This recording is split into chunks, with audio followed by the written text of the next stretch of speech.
So we will call this meeting of the Champaign County Board of Facilities Committee to order. Can we get a roll call, please? Wilson. Here. Crane. Here. Furtado. Greer.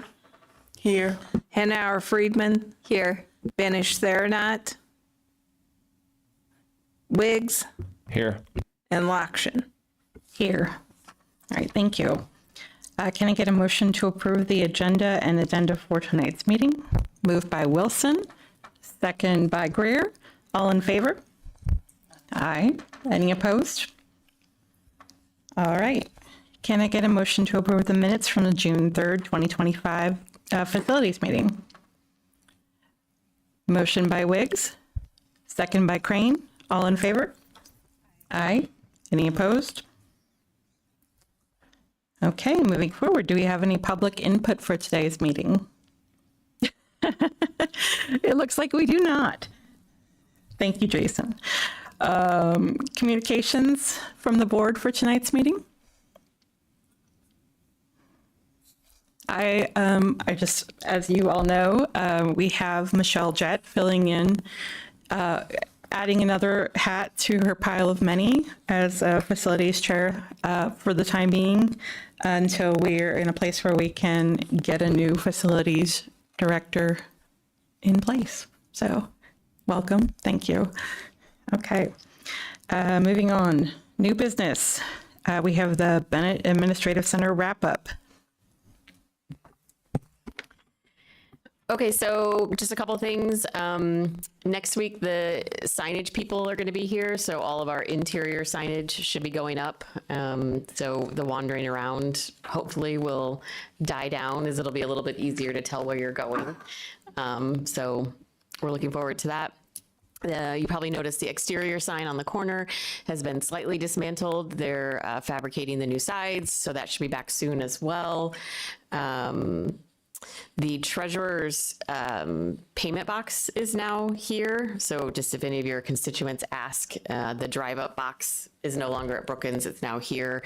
It's right outside the kind of guard station over there. So they would come in to our parking lot, pull right up, toss it out, and then go right out the exit then. And all of our county departments are moved over. So the moving is going to slow down significantly. The next kind of final department like on the docket would be the Attorney General's office sometime this fall. We don't have a date for that, but I think everyone's in the buildings looking forward to things just kind of like being business as usual for a little while and figuring out what that even looks like. So the auditor moved over? Oh, just a second. Sorry. Mr. Wilson, go ahead. I was going to ask a question too, but go ahead. Did the auditor move over? no, the auditor has not moved over. Oh, I thought you said all departments. Sorry, slipped my mind. All The except special one. excuse me, one special department hasn't moved over. Okay. Yeah. Thank you.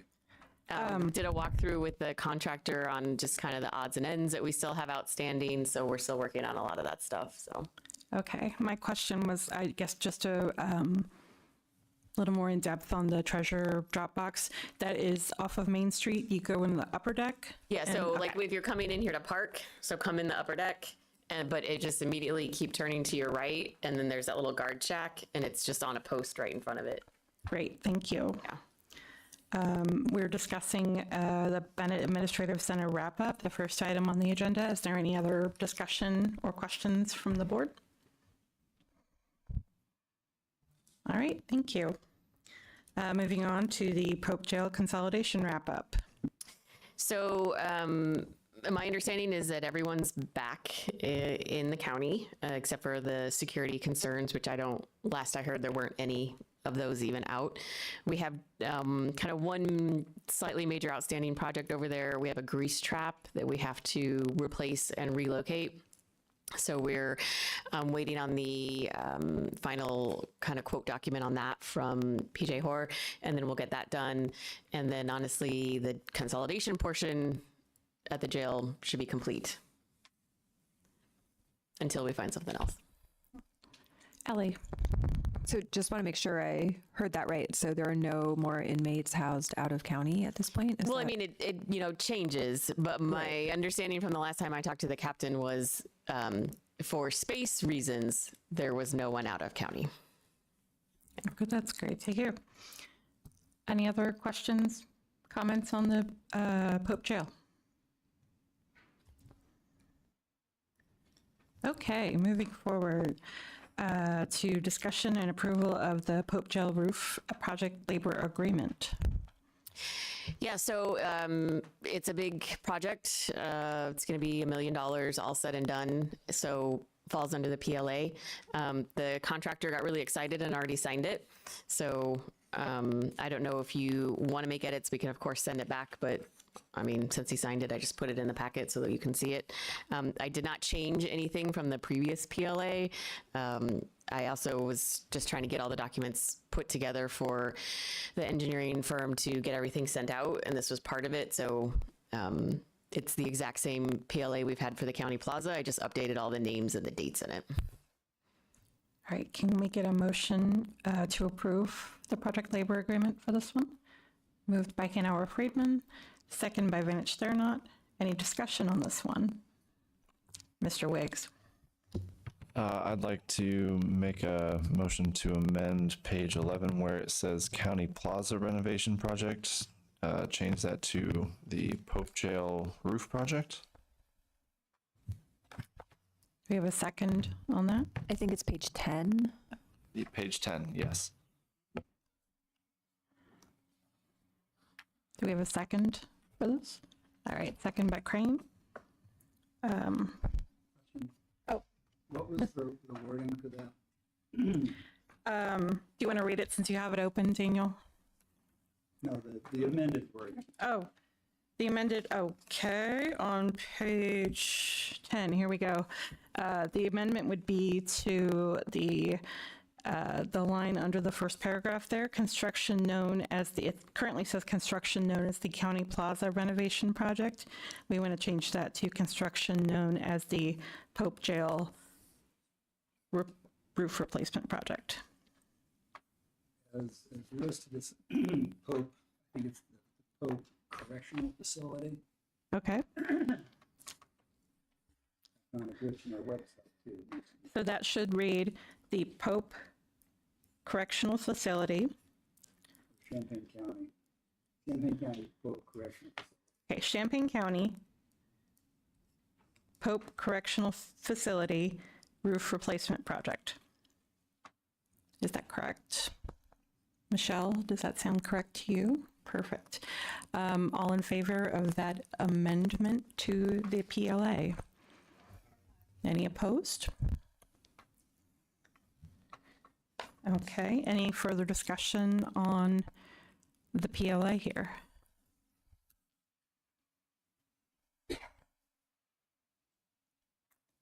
I can give Member Furtado a chance to get seated because we were discussing whether there's any amendments needed to the PLA here.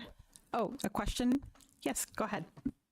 It's probably in here. I just didn't see it. What's the estimated completion date of that project? Actually, we're trying to get it done this fall.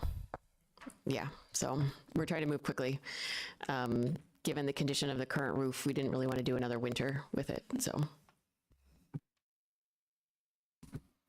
Any other questions, comments, concerns? All right, all in favor? Any opposed? All right. Moving forward to the ARPA capital projects update. So we are working on the nursing home demolition, which is going forward, splitting that cost with highway. The piece that I want to talk about is kind of switching some things around on the capital replacement plan because of the demolition and because of the air handlers at Ilias. So we've got, I think, 3, and they have a life cycle of about 25 years. Anybody want to guess how old the ones at Ilias are? Oh, we had this one. It's a good one. I know what it was. They are 52 years old. So we have gotten our money's worth from them, but they require a lot of manual work that they aren't supposed to require because they're significantly older than they should be.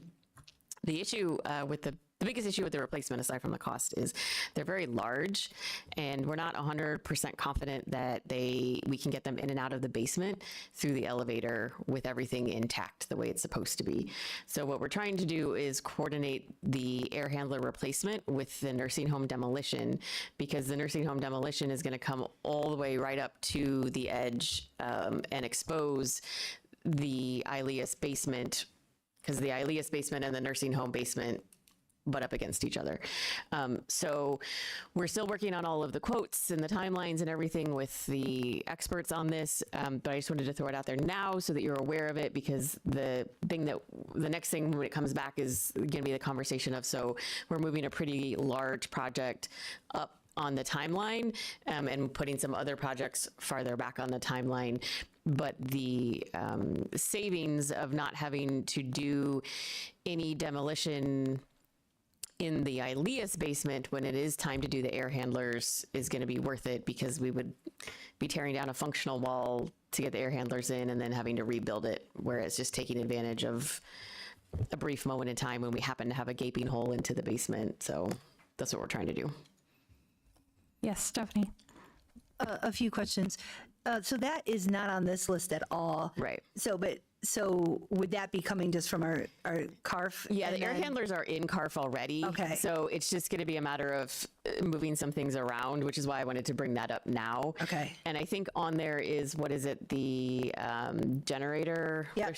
for ILEAS. So I think we're going to try to get a little bit more time out of that one. Okay. And hold off on that if we can, because we do expect the air handler project, all said and done, to be about $1 million. So Oh, okay. That's much higher than what we have on this list. yeah, but again, it's already in CARF. Yeah. So we've been thinking, we know we had to do it, but yeah, to maybe also be able to grab something else off of CARF that could make up for a little bit of that money. But again, if we can get the generator to last a couple more years, then. So, and I fully support tearing down the nursing home. The nursing home was 1.2-ish was the estimate. That's the full price. So we're at like 6 for ARPA. Yeah. So the reason, I'm not confident on a set number is because we really don't know how much the asbestos remediation is going to cost. And actually, I'll go off on another tangent. If you've been in the building recently, it is blanketed in mold, which is another remediation that we have to do. So now, instead of just sending the asbestos stuff to the special dumpster, which costs a lot of money, we really have to send a lot more of the debris to the special dumpster that costs a lot of money.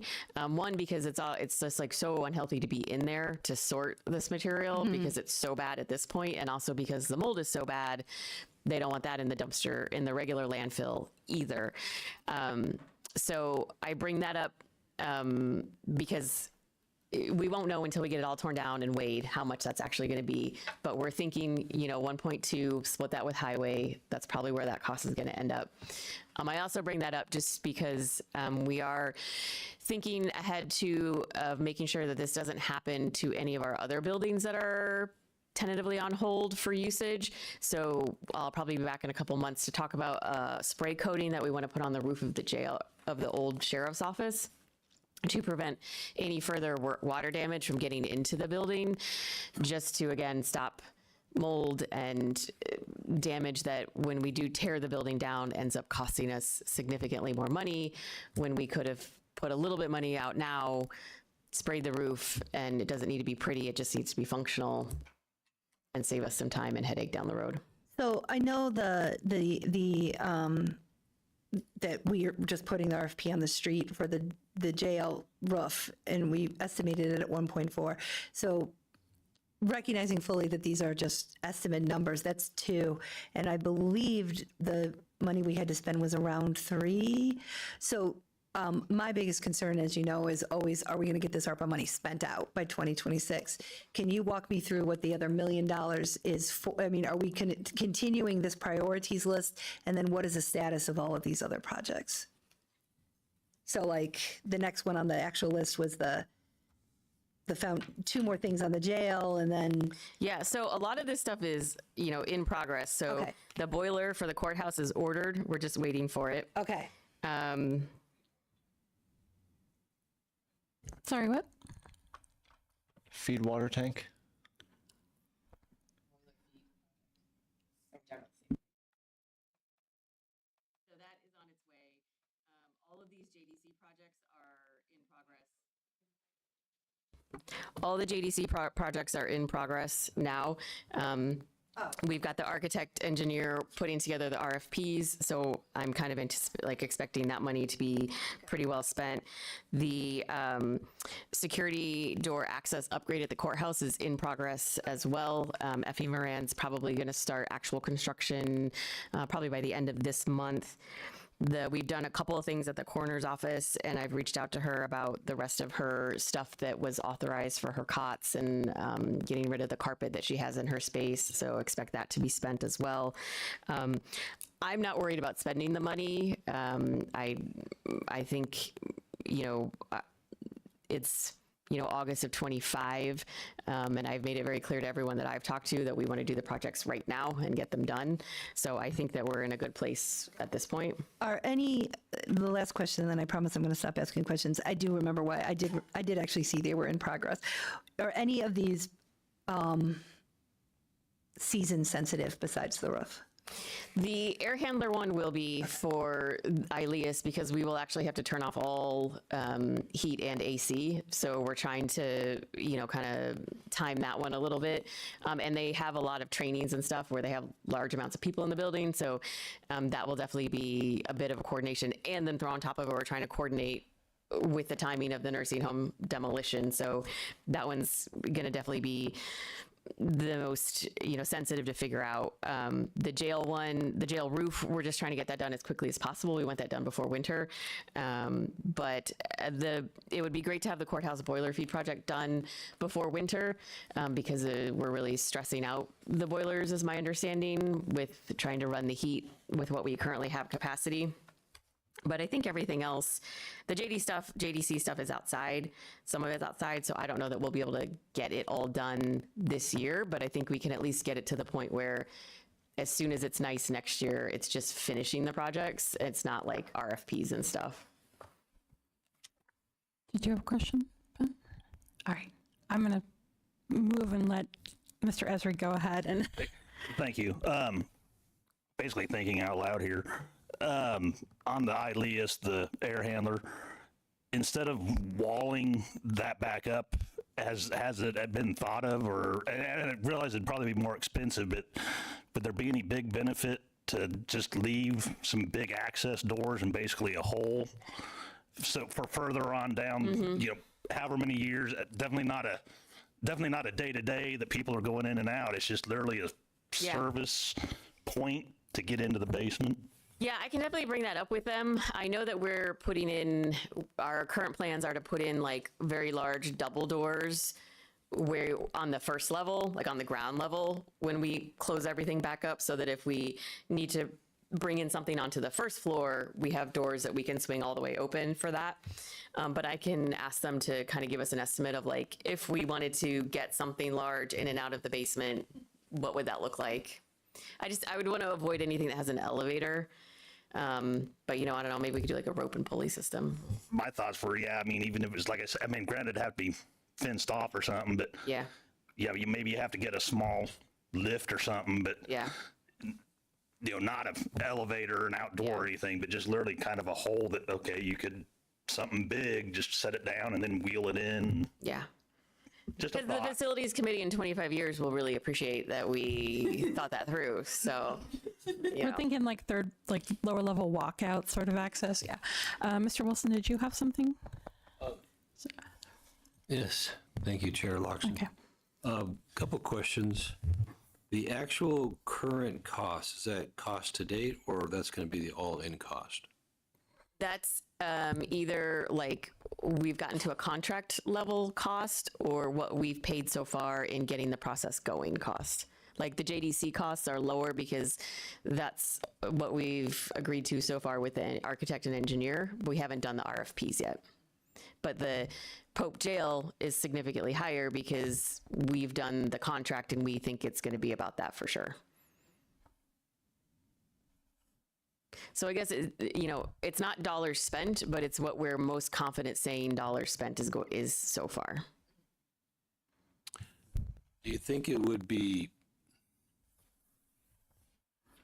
helpful to have what you spent so far and what you actually expect to spend, or let's just say, Yeah, I can just add a category of what we've actually paid so far, what we think we're going to pay, what we actually paid so far.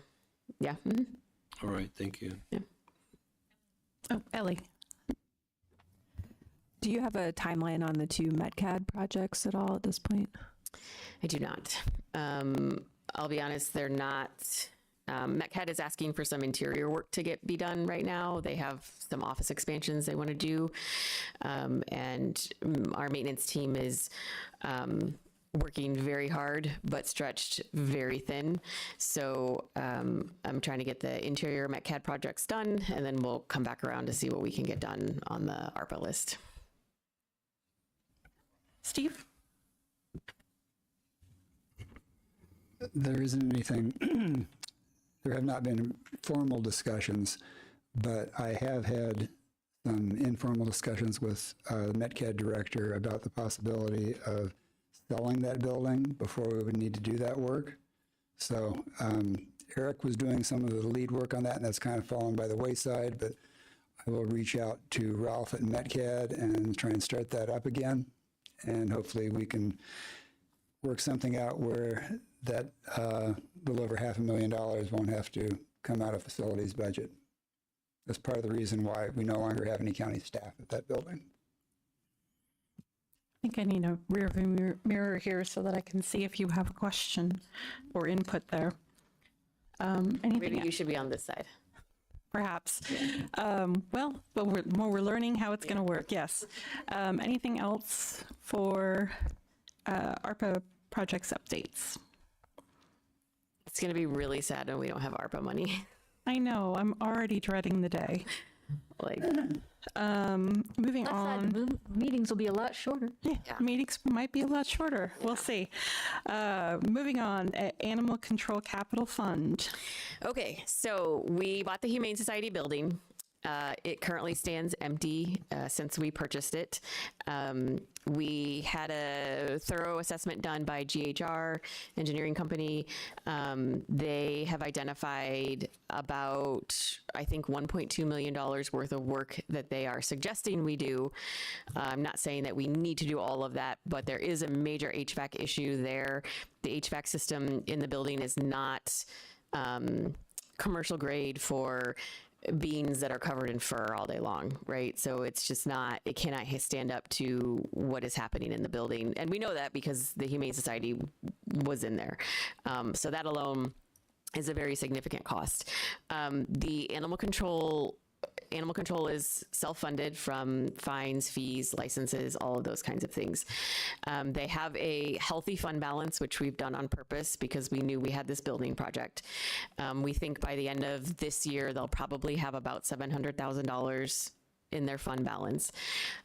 We, of course, do not want to wipe that out in any way because then if they get into trouble, it falls on the general fund.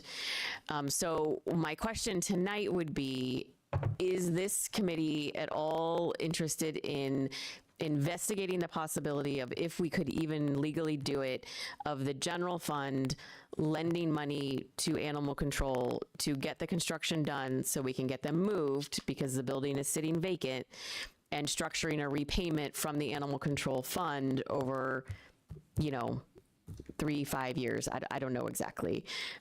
Travis has said he would do the research for me, but we wanted to make sure that there was any appetite at all for even considering this before we went and spent a bunch of time researching this kind of thing. I'm not particularly concerned about revenue into the animal control fund changing anytime in the near future. It's been a very stable source of income, and it just seemed like my biggest concern is this building is empty, and the longer it sits empty, that's just not good for it, and we don't have any other plan for it. So we kind of need to like either make a decision to do something with it, or I don't know, sell it. I don't know what, but it's been almost a year, I think, at this point. We also have a lot of county offices that were clamoring for that space that Yes. animal control is currently inhabiting. And if they are able to move into the space that's empty and waiting for them, I know that there would be some happy people who are ready to jump in and have storage space or the like. Ellie, did you?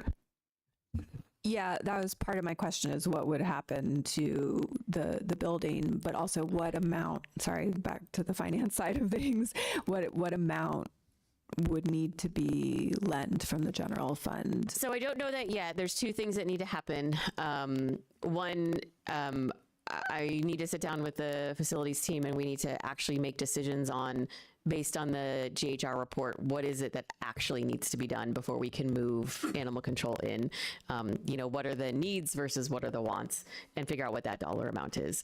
And then the second thing would be is one of the things Travis wants to look into is, do we have to charge interest for the loan, or can we just, do the loan and then have it paid back with no interest? Because I think that would impact some of that decision making as to how much and the structure of the repayment. So I don't have an answer to that yet, but if considering a loan is on the table, then I can get those answers and we can come back to this conversation next month. So. Questions? Ellie? And then who is it that was wanting to use the current? Everyone wants more space For all kinds of things. Our facility shop is crammed pretty full. It's difficult to do work in the shop. We have evidence storage issues for multiple departments. There's a considerable amount of things that are just being stored in the courthouse and taking up space that I think if we got them out of the courthouse, we could make more office space in the courthouse. We still have stuff in the basement at Brookins, which isn't as pressing, but if we ever sold that building, we would have to find a lot of cubic feet for boxes of paperwork that we still have to hold on to. The clerk and recorder's office couldn't fit everything into their new space here for the vault. So I think some of it went back to the basement over at Brookins. So I have no concerns about finding use for the space over there. And that current space is climate controlled? Ish. Ish, parts of Yeah. it, Yeah. It has to have a significant amount of exterior airflow because animals are in it. So it has garage doors that can be opened, which just is kind of how it is most of the time. Okay. Daniel? Would there need to be remodeling of that building then before it could be used by other people? Doing with it, I think some of the things like facilities or Michelle, Mike. why does it keep turning off? I think it depends. I think things like if facilities was using it, or if we were using it for evidence storage, remodeling would be very, very minimal, and it'd probably be more of just ensuring the security was up to date. If we're trying to put people in it to work, I feel bad for animal control currently trying to work in it. So I think we would definitely need to do more substantial remodeling if we were trying to put offices in it. So. Like a good space for that. We'll leave the mic off for that. Yeah, I would lean towards, this is putting the cart ahead of the horse, but I feel like I would lean towards as minimal adjustment to that space as possible and using it for storage of things that don't necessarily need to be climate controlled, just so that we have the space, but we don't have to spend money on it. And I would start there as well, because I think, if office space is, the thing we identify for someone, I'd rather go look at the building that they're originally from and see what we could move out of that building into storage to make office spaces in the building they're originally in. Because one, separating people from their main office is very frustrating to try to work. And I think that would be less remodeling too. So I think it sounds like in here, we'd like to hear more about the okay. legal side of what would be necessary to make that loan. Okay, we will look into that. Stephanie? No? Okay. Your face looked like you had something. All right. I mean, it would be weird if you could usually do interfund loans. Yeah, we just want to check with it being the general fund to a special fund. Because, yeah, like, you know, everything within the county is one thing, but this is slightly separate. And then it's like generated, it's, you know, the income comes from fines, fees, licenses. Right. So we just, Travis wants to research it thoroughly, you know, but he has a lot on his plate. So we wanted to make sure that it was going to be worth it before we did that. So, yeah. And I think we'd want a lot of detail as far as like timeline and things like that. Yeah. How long will this be a hit on the general fund? What if there's any effect on any other offices, that sort of thing. Yeah. So for sure. Yes, please proceed.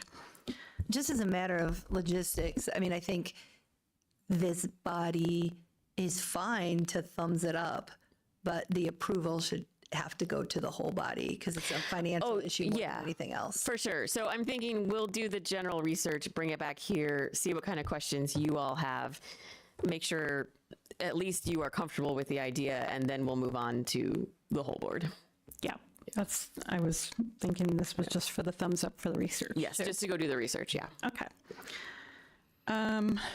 Daniel? Were you planning on bringing the GHR report to the next meeting then? I'll bring it when we talk about the fund or talk about the research from the loan. Okay. Yeah. Okay, moving on to Brookins tenants and JEC position.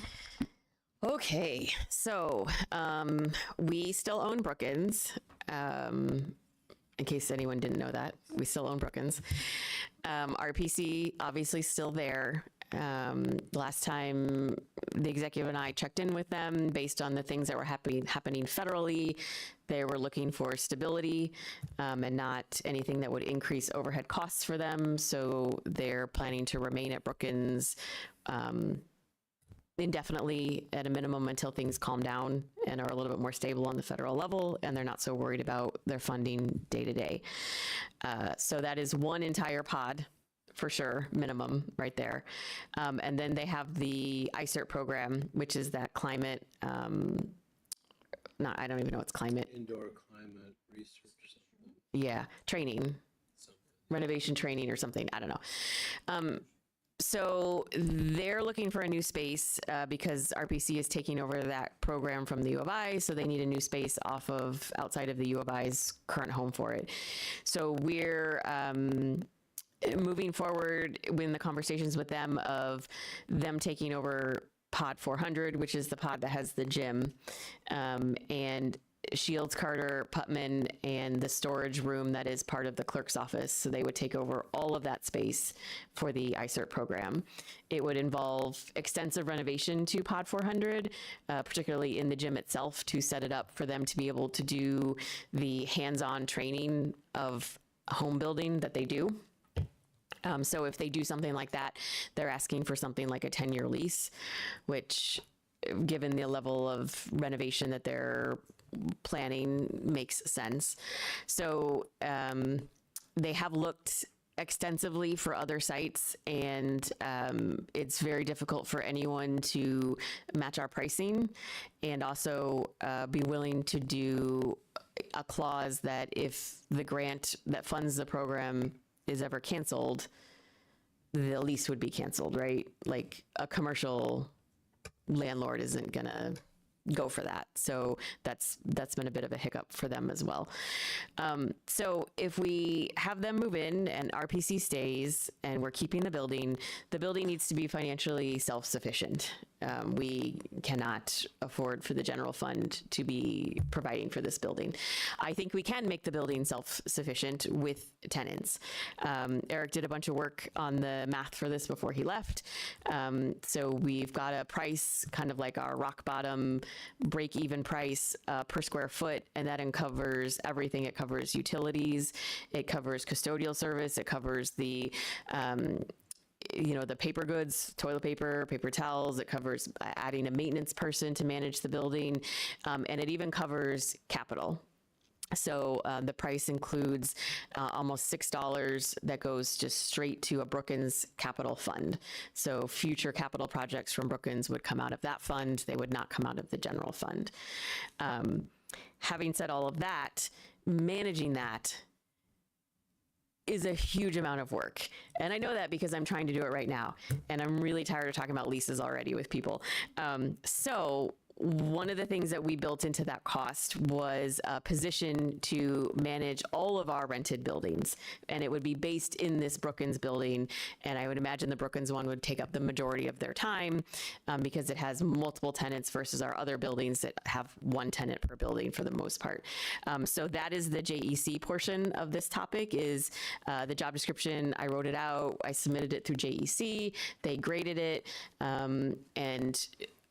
We're ready to, I think it's been sent to the Policy, Personnel, and Appointments Committee for them to consider this month at the COW, and then we are hoping for full final approval at the August meeting.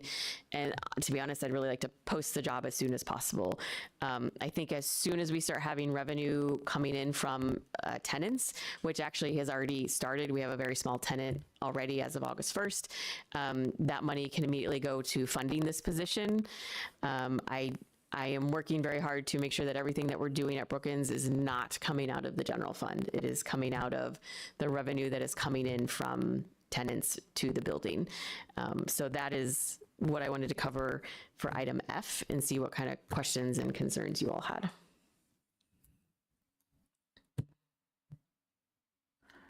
I guess my question is,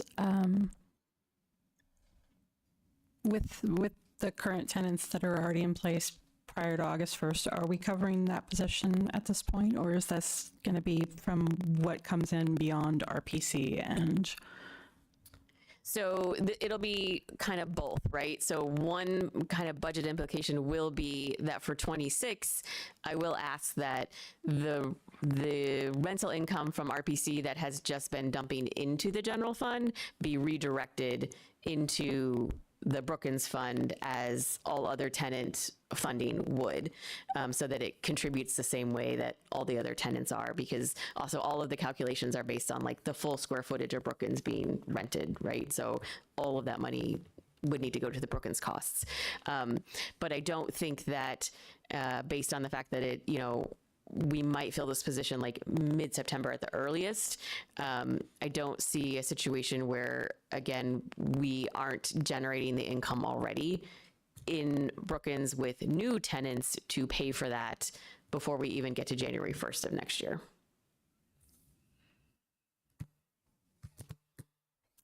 Ellie. What percentage does RPC contribute? You mean like percentage of what? So like if you're basing your calculations on renting out the full Brookins space, what percentage of the Brookins space is? So they already have basically one whole pod, the one that they're in right now.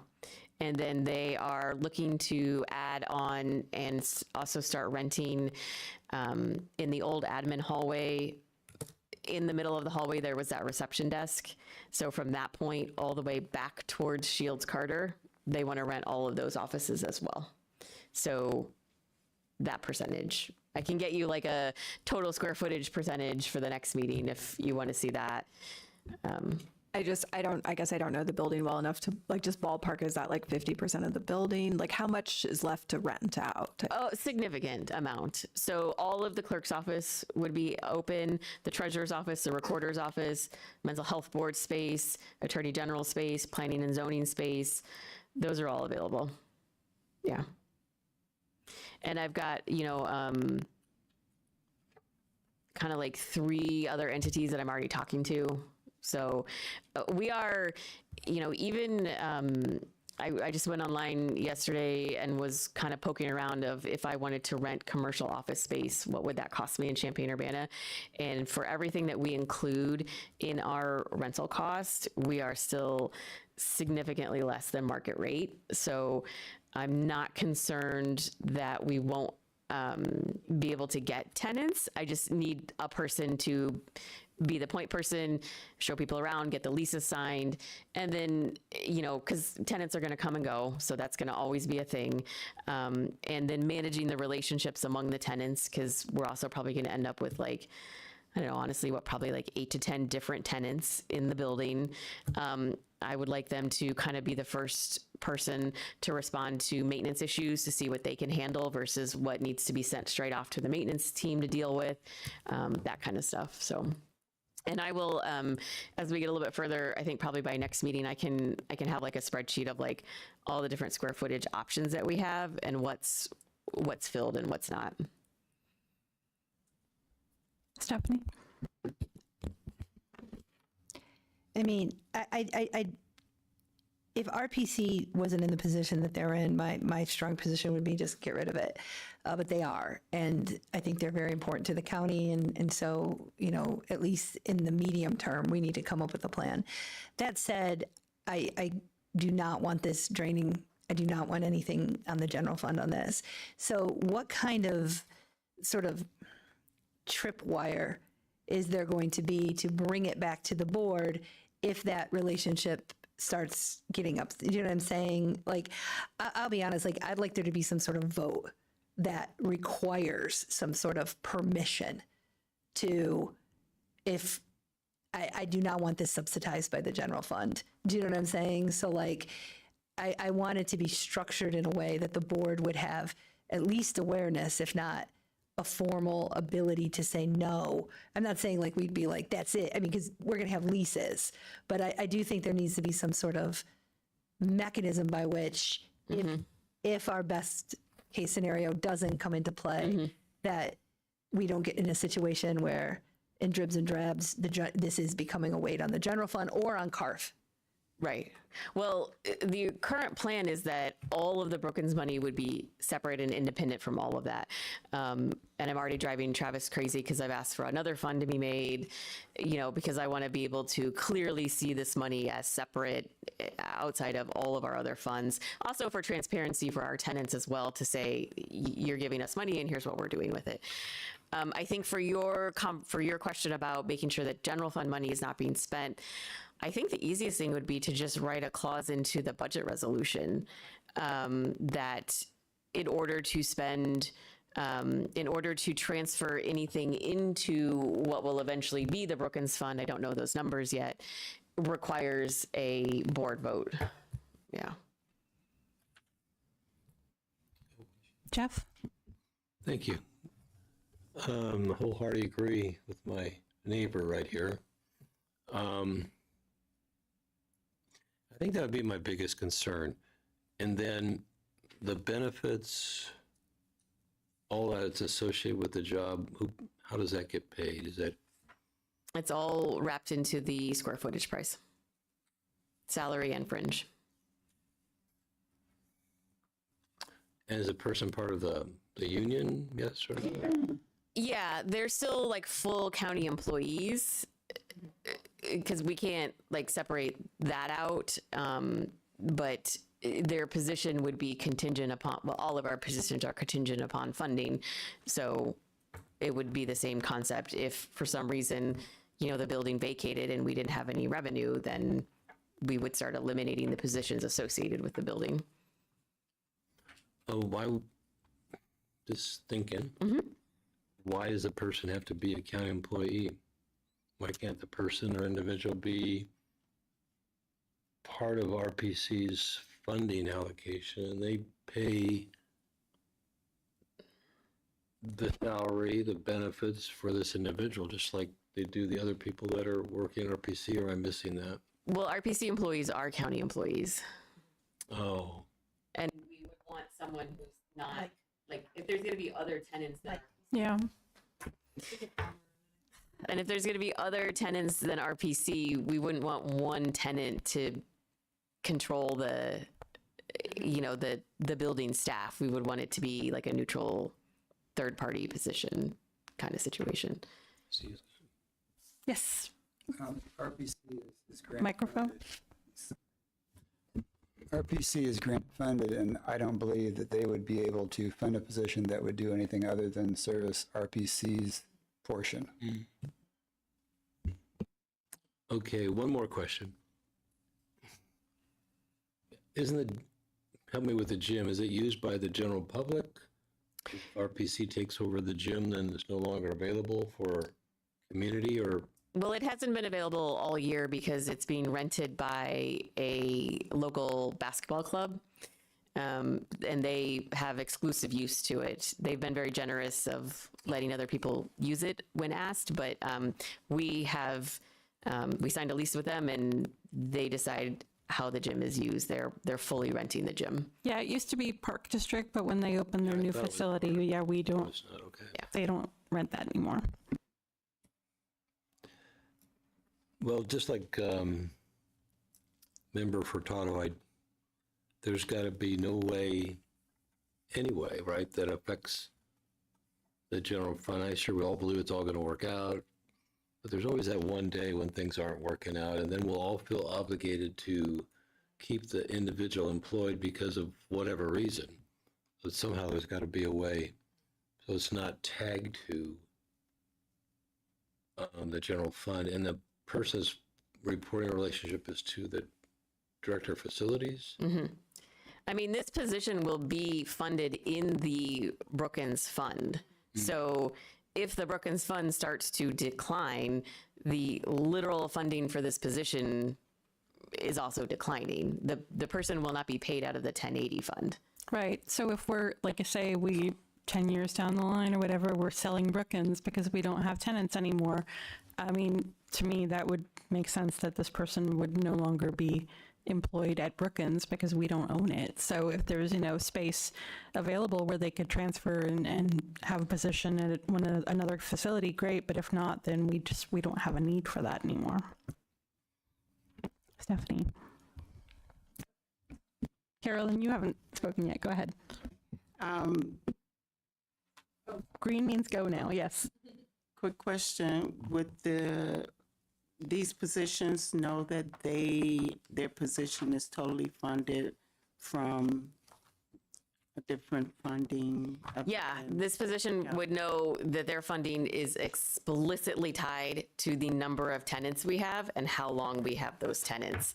And then this person would then be in charge of making sure we have tenants, because if they want a paycheck, we need to have tenants. So, which is like a real quick loop for them. I don't know, you want that paycheck? You better get us some tenants. Like, nothing else I can do about it. Stephanie, go ahead. I want to be clear, the position isn't what concerns me. I think if we're going to do this, we need the position. And, there's all sorts of contingent positions. What concerns me is the HVAC blows out or something. That's what concerns me. I'm concerned that there's some big capital thing that blows a hole in our budget and now we're on the hook for it. That's my nightmare scenario. No, and that is the nightmare scenario, and it is not outside the realm of possibility. In our current funding model, again, at our rock bottom square footage price, we're contributing about $450,000 to $500,000 a year to the capital fund. So, that's a decent amount. There's work that does need to be done at Brookins. We all know that for sure. And I'm not going to lie and say there might not be a scenario in the future where, the general fund is doing the same kind of loan thing, but we know that there's revenue coming in and we can count on that. But I think that in terms of major capital projects, known major capital projects, we actually don't have like any $1 million things coming up. We do have a couple of, $500,000, $600,000 projects, but, I'm not going to say that, I agree with you. Ellie? Do we have to charge rock bottom prices? No, and that's why I keep saying that. No, we don't. Okay. Because, I mean, it seems like we should build a cushion Yes. in there. And can the money flow in the opposite direction at some point if needed? Could the board vote to move money from the Brookins Fund to the general fund? Yeah, absolutely. So the reason I keep saying rock bottom, and honestly, what I really should be saying is the RPC price, right? So the price that we're going to charge RPC is the one that covers the minimum costs, right? And again, minimum is everything though: staffing, utilities, maintenance, capital, all of it. But once we get outside of our PC, again, even adding to that, we're still significantly lower than everyone else. And we offer things like in our pricing, we offer custodial service, on-site maintenance, IT support, because it's our building and we're going to take care of it, because why would we shoot ourselves in the foot? So, yeah, I don't want to put any numbers on that, because I think it's going to really depend from tenant to tenant, right? Like a nonprofit, probably a little bit different than like a government entity, I don't know. But my goal would be that the immediate overages would run into the capital fund for the building to build it up as fast as possible. And if we got to a point where we were like, wow, really not worried about that fund anymore, amazing. And then, yeah, we can have that conversation of, well, what else could we do then? Because at the end of the day, it's just county money. So, yeah. Ben? Did that square footage price include all utilities and like internet and everything like that? All the above? Okay. Yep. Water, power, electric, gas, internet is IT. Internet is a separate piece of the line. And I'll bring that next month. I'll put in the calculations. I meant to print them off before I came down, and I got hungry, so I went and ate dinner. Sorry. But yeah, and like I said, capital is a separate line. The staffing is a separate line. All of those are different contributions to that total price. So it seems like the person we're looking for this position, if it's ultimately approved, is the one who can really determine, like, how do we be competitive within the market and still fill the building. Yeah. Yeah, I see a lot of, early on, a lot of conversation with the person of who are they talking to before they give them a price of what we think is reasonable for that specific entity and where we want to start negotiating from, until the person, really fully understands the financial situation and what the market will dictate. So, Ben? Did you say you had possible tenants lined up, or has anybody come to you asking about? yeah, I've got a couple that I'm started corresponding with. They're asking questions on square footage and can they see it, and yeah.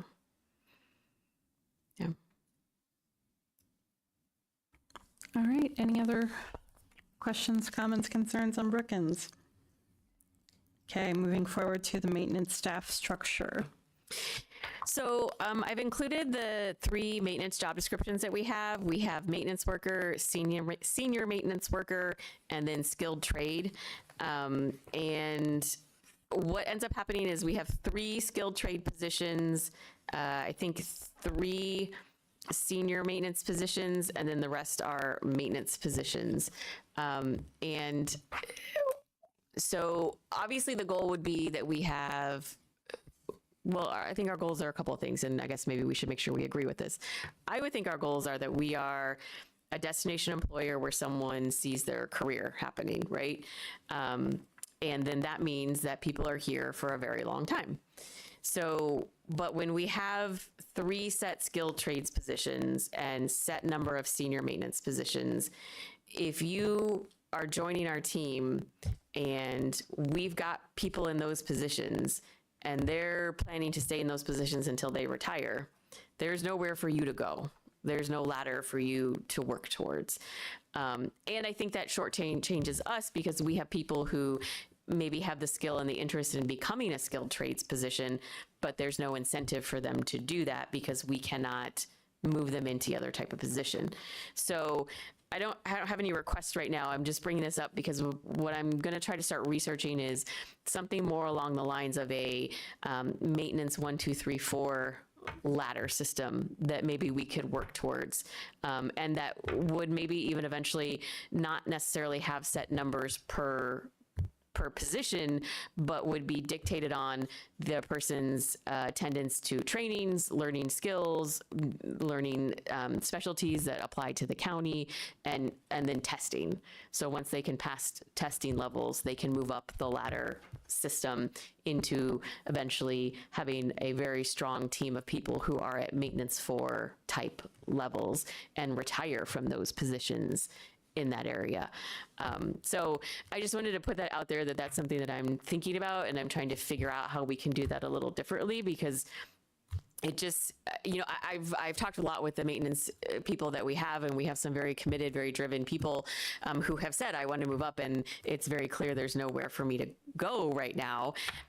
And it's not bad for us, because then we have skilled trades guys who have been here for a very long time. They know our buildings inside and out. We don't want them to leave, but we also have no room for new people to learn the same things and be ready to, to take leadership roles when we do have retirements, right? So we're like stuck in this weird, I just feel like we're not serving ourselves with our job structure, so. Sorry, Stephanie. Since we're looking at this and sort of like creatively rethinking this, and I fully support this idea, and this is not unique to the county, this is true. There's a lot of places out there where there's a very limited amount of skilled trades folks. People get in there and then that's just it. They're there for 50 years and then there's a ton of people that have nowhere to go. That said, I also would encourage us to think about that entry level piece. And we have spent a significant amount of time and energy on this board thinking about how we can encourage people into the skilled building trades, including funding a pre-apprenticeship program. And there's another pretty robust pre-apprenticeship program over at Parkland. And I think this would be a great opportunity to think about how we could be a destination to bring in, especially since we do have people that have been here years and years and years, to bring in some of these pre-apprentices, not like a forever kind of thing, but to extend those pre-apprenticeship programs into a year where they can, through us, continue to get their certifications, continue to get work hours in. And especially right now, the person who runs the Parkland program had posted on Facebook the other day that she's been in that position for 8 years. This is the first time that none of her June classes got placed. And because right now there's just a slowdown in the construction industry because of, to be blunt, largely because of federal decisions. And so thinking about, we've invested all this money, we have right now, our county has not had a robust pre-apprenticeship program. We do right now. We have 2. Mm-hmm. And the worst case scenario is we're doing all of this work and all of this investment, getting these folks into this pathway of careers, and we could be another. And I think that this is the kind of thing that we should be doing, but we should also then be talking and sharing that model with Urbana, with Champaign. Maybe there's stuff that they're already doing, but this should be a norm in our county, that the government agencies are a place where you can continue, that we're a partner with these programs. And also I should mention, I never could remember the one that's over at public housing. Oh, yeah. Youth Build? Yeah, Youth Build, right? So thinking about how we can actually make, and this is something I talked with Dana about before. I mean, there's some stuff that maybe they can't do, but he was saying, man, I could use painters. He was like, give me as many painters as you have. They will paint all year, right? So I think there's lots of opportunities. And so this would be, if we're restructuring, let's actually do it. And let's look into that. And I think that this could be a good chance to do it. And to be honest, there might be some funding. I mean, especially the pre-apprenticeship one with the CJA money. That seems to me that state money, that money seems like it's going to keep flowing. It doesn't appear to me that that's going to be closing down anytime soon. And I don't know, but maybe they can even help subsidize. Do you know what I'm saying? Some of these pre-apprenticeship programs. I don't think the highway money, the IDOT money, would extend like that. It's pretty limited in its scope and very, very narrowly defined. But the CEJA money seems incredibly flexible to me. So I think it would be worth a conversation. Yeah, for sure. Daniel, did you have something? Just that we host one of those pre-apprenticeship Yeah. programs, and I can be in contact with Justin or Kevin or Kevin's number. So Okay, great. So when I come with my proposal, you guys are going to be like my biggest cheerleaders for the board to approve it. Any other questions, discussion on those? As long as you come up with a plan that doesn't cost us a lot more money. Yeah. Okay, well, hold on now. Hold on now. I didn't throw that out there. Actually, I think we can do something that does not break the bank, so. All right. No other discussion there. I have no other business. I have no presiding officer's report. Our next meeting will be in this room September 2nd, 2025 at 6:30 p.m. I guess the only item for the consent agenda is the 5-6C, and we are adjourned at 7:30. Thank you, everyone.